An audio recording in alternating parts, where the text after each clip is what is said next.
Hello guys, NautoAce here, and I know I'm very late for this one on giving my thoughts on, and that is the new Game Plus Expo on March of 2022. So, yes, way behind.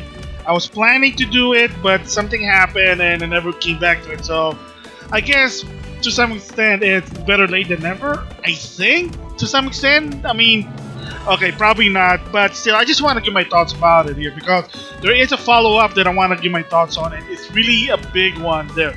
But anyway, first of all, what is the new Game Plus Expo? Is showcasing mostly Japanese indie anime games from North America, from P-Cube, Indie Creates, Idea Factory, and so on and so on. So, just like before, I'm gonna give my thoughts on the game that I am interested.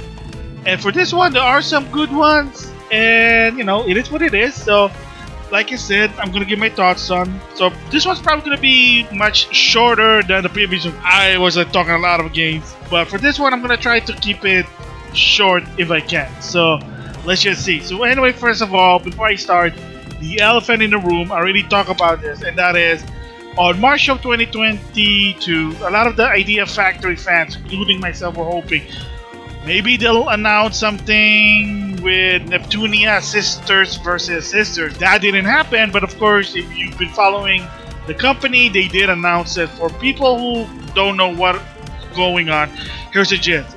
So, somewhere in August, they had some sort of like a phone marketing and announcing. The voice of Neptunia said, yes, Neptunia Sister vs. Sister will be released in 2023 for the PS4, PS5, and Steam. And probably the big one there is Steam. And for some, sort of the concern is, wow, a year later, that's not right. I mean, it was on April of 2022. It should be at least 6 months. And I did give my thoughts about it. Chances are probably the pandemic, probably doing the English dub because it has been confirmed. So it's just kind of taking longer than what it is. For me personally, like I always said, I don't really care how long it takes as long as I have English dub. Yeah, there have been situations where like, oh, that's not right, but it is what it is. Persona 5 Striker, believe it or not, the reason why it was a year later was released from Japanese to English is the voice actor. They really want to add English dub. They couldn't do it with the schedule, so they said, well, let's take our time. I mean, it is what it is. I know not a lot of people like that, but what can you do? So with that said, so we're gonna go back because before that, yes, Idea Factory did announce a lot of games, and if you've been following Rob Dizzle on Idea Factory Twitch channel, he's been playing a lot of this game, and chances are by the time of this recording, he'll probably gonna start playing Dusk Diver 2 there because that's one of the games that they announced, which I'm surprised, but I'll explain it later. So you're looking here is the games that they announced on March of 2022. So there are some you may recognize, there are some like maybe I'll say I might be interested in that one. So first of all, let's start with the Idea Factory, of course, one of my favorite company. So they did showcase 3 games. So first, yes, Dusk Diver 2. So interesting about this game is that this is not a developed game from Idea Factory. The previous one, Dusk Diver, I actually have it and I played it, and I can see some people might like it. Think of it as a Final Fight but in 3D. The developer's called One In International, but the previous publisher was P-Cube, and yeah, I mean, probably chances are P-Cube said, hey, we can't localize this game, too expensive for us, didn't make a sale, etc, etc, etc. That's my guess, and of course, there is no English dub. The first one did not have English dub. Sucky, my personal opinion, but again, it is what it is there. So my guess with the reason why Idea Factory International decided to publish the second one in the West is that, hey, we need a publishing team. We need someone to localize it. P-Cube couldn't do it. Probably Marvel didn't want to do it, or North America didn't want to do it. So Idea Factory said, sure, we'll do it. So yeah, it is a sequel, and it is the same game as the first one with new features. And I think by the time of this recording, the game is already out. So like I said, Rob Diesel's probably gonna play this game. So again, I might play it in the long run. I'm playing the first one, so I'm gonna see how far I can go there. But yeah, it's interesting. But again, why? Well, they need the money. You need to publish something. You need to do something. Just saying. So it is what it is. But the games that they actually own, actually to be precise, Otome Games from Design Factory. So first of all, this game is already out as well. Rushana Rising Flower of Genpei basically takes place in the Heiji era. So basically, Yoshitsune, Benkei, the Heiki clan, Genki clan, you know the story about that one. So this is their Idea Factory published game. Yes, there are some Otome games that was published by Axis Works. Again, why not Idea Factory? Why publish Dust 92 but not more Otome games? Who knows? I don't know the business behind it. Probably my guess is they're trying to balance out of action game and Otome games. Just saying there. So yeah, this game's been out, and of course in the past week, Rob Diesel already played this game.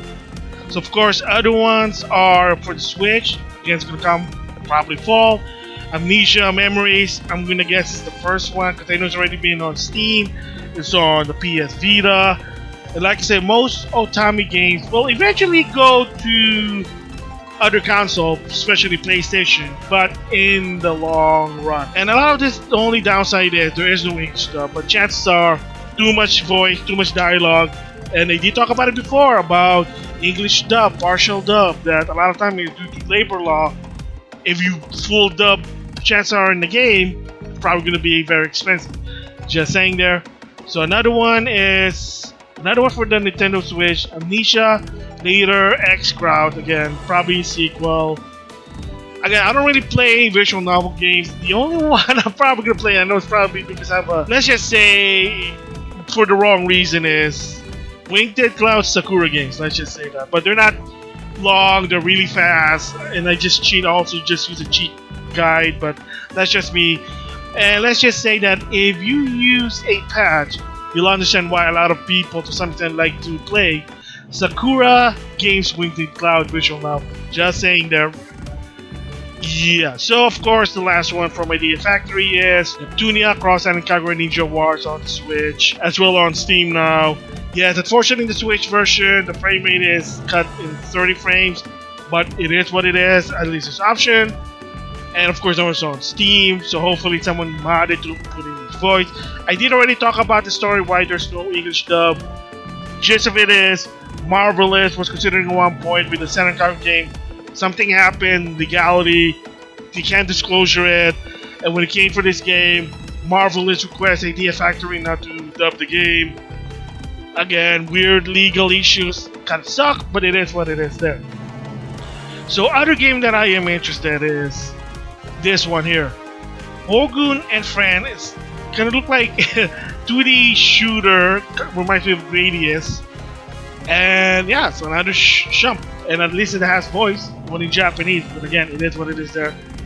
And too bad it's only the Switch. But again, if you kind of wait for a while, they'll consider it. A lot of times, some company, to some extent, they can only focus on one console. It's much easier for them. River City Girl Zero was on the Switch first because that was the lead platform, and that's why some people, especially the Nintendo fan, especially a certain Nintendo loyalist, always complain how some of this company don't prioritize the Switch because the sales are there. Whatever, it is what it is there. So another one is Pocky and Rocky Reshrine, so rated 8 for 10, and yes, there is a controversy. I don't think it's a big deal. What people don't know, one of the characters had to be quote-unquote toned down, but I don't think because of parent concern. It's because of the rating. It's E for 10. E for 10. Just think about that. And if you don't know the ESRB rule, you can't have cleavage showing on an E for 10. This is for kids game. I mean, it is what it is. And why not just have it E or T? Well, again, it's a kids game. Whether you like it or not to some extent, sometimes depends on the game. You want to optimize the rating so more people can play it. Believe it or not, there are parents who respect the ASRB. I'm old, so I know the rating, I understand, but somebody who's a parent, they're gonna respect that, so you can't do anything about it. So for me, it wasn't so much of censorship because of, oh my gosh, parent concern. It's more of, yeah, it's regulation. It's the ASRB. It is what it is there. And then some, oh yeah, from NIS America, two of them. One is now 20% NIS Classic Volume 3, yeah. They're actually PS2 game. I was hoping maybe this game can go to the PlayStation, but so far, for whatever reason, it's only a Switch exclusive. Whatever, I mean, we'll see what happens in the long run if they're actually going to port it to the PlayStation 4 at least. I mean, some of this game you can play it like PS2 to PS3 or PS2 to PS4, but I mean, well, I guess probably not. I'm not really sure the history of NIS America. Maybe Nintendo did help them start, but you know, it is what it is. So this one's kind of funny. A PS5 version of Ys 8, the Lacrimosa of Dana. I have it on the PS4. It's fun for what it is. So again, it looks like with this one is chances are it's a complete game. So a lot of people probably gonna have free upgrade. Chances are probably not. I mean, if you heard about Persona 5 the Royal, that's not gonna have a free upgrade. I mean, screw you, Atlas. But chances for this game doesn't look like it. But we'll just have to wait and see. I mean, it is what it is there. So, and then more info on this one. Phantom Breaker Omnia. So, unless that's English dub, so I don't know what the deal was in the new Game Plus Expo. Probably just more info on it. So, it is what it is. So, closing for this one, I want to give my thoughts on is two major games. First of all, from Inti Create. So, they're the publisher, they're also the developer. That's why there's only a digital only. There's a physical limited run. So, this one is an all platform. But it's a sequel of the first one, it's a spin-off to Gunvolt. But the biggest one here is this. Yes, finally an Integrate game has English dub. So, first of all, I'm going to talk about the game. It's supposed to be the sequel with new features, so that's looks interesting. They got a lot of the DLC, and even some of the guest characters that finally have an English voice treatment, so that's awesome there. So I'm probably gonna buy in the long run, but I have the first one still to fish that one. I mean, they're not really hard for me to understand. It's just really time working on other games, backlog. But the biggest one is that I wanna give my thoughts on this. Azure Striker Gunvolt 3. So right now it's on the Switch, but by the time of this recording, it's also on Steam. Hopefully it'll go to the Xbox and PlayStation. Again, my guess why they did this is that if you don't know, the first Gunvolt was on a Nintendo console or portable console, the 3DS, went to the Switch, and then finally to the PS4. So hopefully maybe in 2023 they're gonna port this. And yes, this one also has, like I said, English dub. So I'm happy about it. And why is that a big deal? Because to some extent it depends on the company. A lot of time they do opt them out due to budget. So there is no political reason. It's not a hate on the English language. A lot of people sometimes trying to spin that out of frustration. I get it. But when they make decision like, oh, how come this game doesn't have English dub, but that game has English dub, that's not right. All games should have English dub. Hey, I want that. Remember, PlayStation was trying to do that. They want to have all Japanese games have English dub. Problem is, not every company can do it due to the budget, legality. There's a lot of reasons. So the backstory of how come this game has English dub? Well, you gotta give credit to the community manager for Integrate because apparently he was able to convince Integrate to add English dub on both Azure Striker Gunvolt 3 and once again Gunvolt Chronicles Luminous Adventure IX2. He convinced the company to add English dub, so he did it. And I am going to talk about that in a part 2 because it is a big deal. I'm happy about it. So that's awesome there. Overall about this presentation, it's good. It's not as dynamic as the previous one, but they showed games. And at the time when it was first announced, like especially with the Idea Factory International, a lot of people were hoping Neptunia, sister versus sister. I know that didn't happen and some of them were like bummed out. Believe me, I was also bummed out. But I mean, you gotta think about it. It was on March of 2022 and the game itself in Japan wasn't even out until April of 2022. So why would they announce that if before the Japanese release? I know they kinda did that with Neptunia's Serenkagura Ninja Wars, but because they didn't have to English dub, they didn't have to do that one. So again, it depends. It's a case by case basis. It is so again, going back to Sisters versus Sister, that won't come out until next year. And yeah, like I said, for some might not be happy, but at least they're adding English dub. So again, overall for this one, really awesome. Kudos to what they show.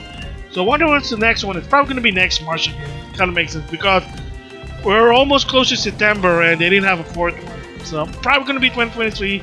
Just have to wait and see. But again, not a bad presentation. I like it. I like Japanese games, especially with the English stuff.